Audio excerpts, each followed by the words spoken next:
प्रदेश के गोरखपुर से एक दिल दहला देने वाली घटना सामने आई है जिसने पूरे इलाके को झकझोर कर रख दिया है। 19 साल के होनहार छात्र दीपक गुप्ता की हत्या ने सिर्फ एक परिवार को ही नहीं उजाड़ा बल्कि कानून व्यवस्था और पुलिस की नाकामी पर भी कई सवाल खड़े कर दिए। ये मामला गोरखपुर के पिपराइच इलाके का है। 15 से 16 सितंबर की रात जब पूरा गांव सो रहा था तभी 3 DCM गाड़ियों में आए गौ तस्कर मवेशियों को खोलकर ले जाने लगे। गाँव के 19 वर्षीय दीपक गुप्ता ने जब ये देखा तो वह तस्करों के पीछे दौड़ा।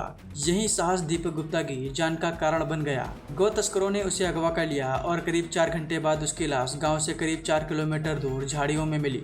हैरानी वाली बात यह है कि हत्या के बाद तस्करों ने दीपक के मोबाइल से उसकी खून से सनी तस्वीर खींची और उसी के व्हाट्सएप स्टेटस पर लगा दिया। दीपक का पोस्टमार्टम 2 डॉक्टरों की टीम ने वीडियोग्राफी के साथ किया। रिपोर्ट में सामने आया कि दीपक के सिर की 6 हड्डियां टूटी थीं, कपाल और मध्य कान की हड्डियां भी चकनाचूर थीं। मौत का कारण अत्यधिक खून बहना बताया गया। दीपक हाल ही में इंटर की परीक्षा में टॉपर था और नीट की तैयारी कर रहा था। एक उज्जवल भविष्य अब सिर्फ याद बनकर रह गया। परिजन टूट चुके हैं। उनका कहना है कि हमें बेटी की लाश मिली है, अब हम 4 आरोपियों की लाशें चाहते हैं। घटना के बाद गांव में आक्रोश बढ़ गया है। सैकड़ों लोग सड़कों पर उतर आए हैं। सड़क को जाम किया गया है। पुलिस से धक्का मुक्की हुई और पथराव में कई पुलिसकर्मी घायल भी हो गए। ADG law and order Amitabh Yash खुद गोरखपुर पहुंचे। जांच के बाद SSP ने चौकी इंचार्ज सहित पूरे स्टाफ को सस्पेंड कर दिया। गांव वालों का आरोप है कि गौ तस्कर लंबे समय से सक्रिय हैं, लेकिन पुलिस कार्रवाई सिर्फ दिखावे की होती है। कई बार मुठभेड़ जैसी नौबत आ जाती है, लेकिन हर बार तस्कर बचकर भाग जाते हैं। यह घटना एक सवाल छोड़ जाती है, क्या अब गांव में न तो पशु सुरक्षित हैं और न ही बच्चे? क्या एक जिम्मेदार नागरिक बनना, जैसे कि दीपक ने दिखाया, अब जान का जोखिम बन चुका है? पुलिस अगर पहले ही इन तस्करों पर सख्ती से कार्रवाई करती तो शायद दीपक आज जिंदा होता। इस घटना ने यह साबित कर दिया कि गौ तस्करी सिर्फ कानून का उल्लंघन नहीं बल्कि यह एक जानलेवा संगठित अपराध बन चुका है। दीपक गुप्ता अब हमारे बीच नहीं है, लेकिन उनके परिवार और गांव की मांग सिर्फ एक है और वो है इंसाफ। इस मामले पर दीपक की मां का भी बयान सामने आया है। आइए आपको सुनवाते हैं उन्होंने क्या कहा है। कहेंगे हमको इंसाफ चाहिए, इंसाफ चाहिए। क्या हुआ था? उस दिन सब गाय को लेके जा रहे थे, हमारे लड़के ने देख लिया, उसको भी पकड़ के उसी में रख लिया। सब मारने लगे, मारने लगे सब। कोई पशु तस्कर पकड़ा भी गया था? हाँ, उसमें से एक चोर पकड़ा गया था। हमारे शंकर जी के मंदिर में गांव वाले उसको पकड़ के रखे और उसको उसमें जो गाड़ी था, एक गाड़ी सब फूंक दिए, एक गाड़ी में हमारे बच्चों को लेकर सब चले गए।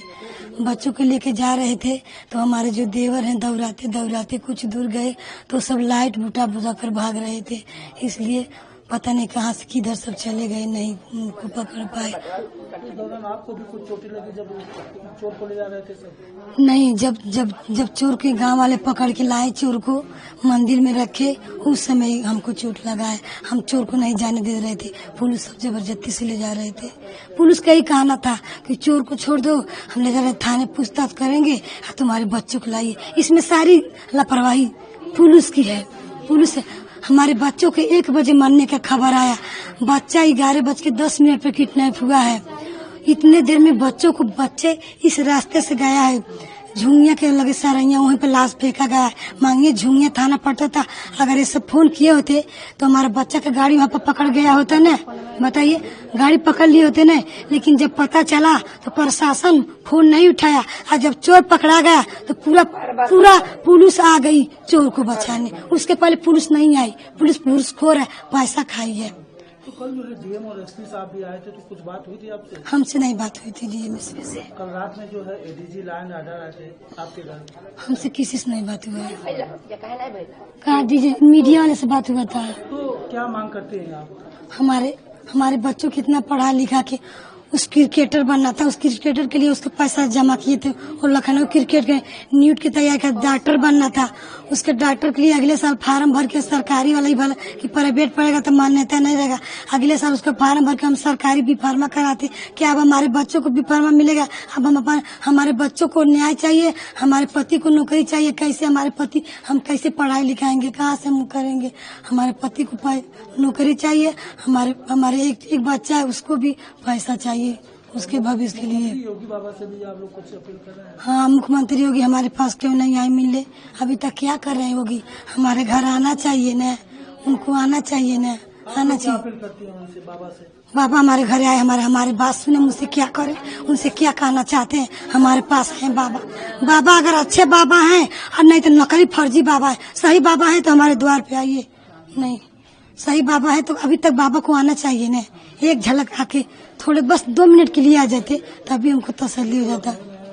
लखनऊ में तो क्या जहाज से आ जाते, कितना देर लगता है बताइए ना। जहाज से आएंगे 2 मिनट कहीं उतर के तुरंत फिर चढ़े। मिल कर क्या करेगी? सबको तो मिला है, क्या कर रहे हैं लोग? सबको तो मिला है। सीमा गुप्ता। बता दें कि पुलिस भी इस मामले पर लगातार कार्रवाई कर रही है। अहीम नाम का एक व्यक्ति गिरफ्तार भी किया गया है। गोरखपुर के पिपराइच पुलिस और कुशीनगर के बीच संयुक्त संचालन के दौरान पुलिस मुठभेड़ में ये घायल हो गया, जिसके बाद उसे गिरफ्तार कर लिया गया। इस मामले पर पुलिस का क्या कहना है, चलिए आपको वो भी सुनवाते हैं। थाना क्षेत्र पिपराइच के महुआ चापी में जो घटना हुई थी, उसके क्रम में जो भी अभियुक्त प्रकाश में आए थे, उनमें से एक अभियुक्त वर्तमान में गंभीर स्थिति में जिसे ग्रामीणों द्वारा पकड़ा गया था, अस्पताल में भर्ती है। इसके तहत एक रहीम को पुलिस के द्वारा आत्मरक्षार्थ पुलिस फायरिंग के उपरांत, पुलिस मुठभेड़ के उपरांत गिरफ्तार किया गया।